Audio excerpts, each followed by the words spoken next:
accorto, che guardi la luna da famoso ti ci porto. Ho bevuto troppo, prometto che dopo domani smetto, e tutto ciò che mi rimane è una firma col rossetto.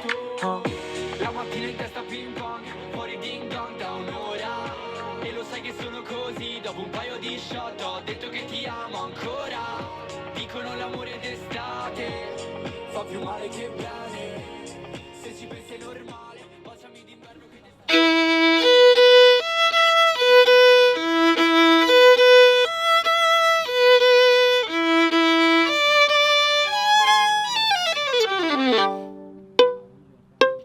Maestro Nadai, nostalgia di questo concerto per nessuno, un'iniziativa che è nata in pieno periodo Covid, dove lei è riuscito a manifestare la sua creatività, la sua arte, anche se non aveva degli spettatori davanti.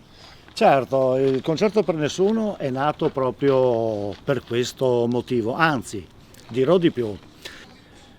L'idea mi è venuta una sera durante una telefonata con Don Brunone de Toffol, che mi ha detto io sono costretto a fare la messa con nessuno,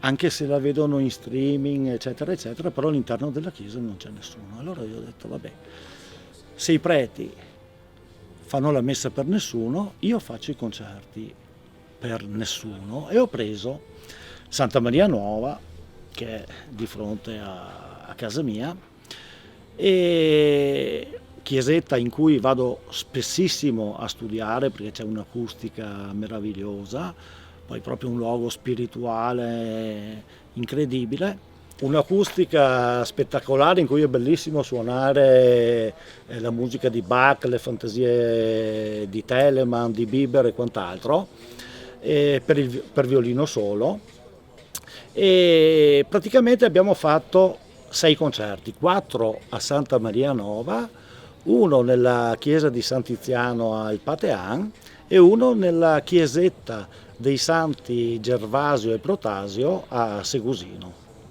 Quindi un'iniziativa che nasce un po' per scherzo, che però riesce ad avere un successo che va oltre il confine della provincia di Treviso. Perché lei mi ha raccontato questo aneddoto particolare: dei turisti di Venezia raggiungono proprio la chiesa del Patean e chiedono alle persone del posto dove si trova quel signore che suona all'interno della chiesa e che ci ha fatto conoscere questo luogo straordinario della provincia di Treviso.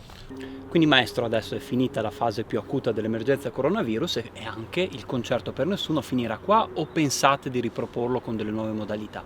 No, il concerto per nessuno continuerà, perché abbiamo visto che ha avuto un gran effetto, specialmente sui visitatori, cioè gente che dopo viene nelle colline a vedere queste chiesette e quant'altro. Maestro, a pochi giorni dalla morte è d'obbligo un ricordo per il maestro Morricone. Io so che lei ha un aneddoto legato al grande maestro perché l'ha conosciuto personalmente.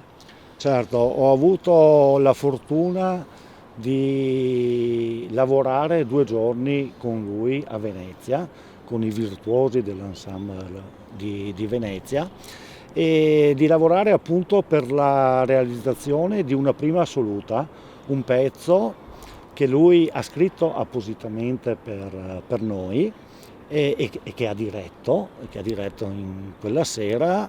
Una persona splendida, di una serietà professionale incredibile, metteva pure soggezione. Lo ricordiamo con un brano che ha scelto per noi. Certo.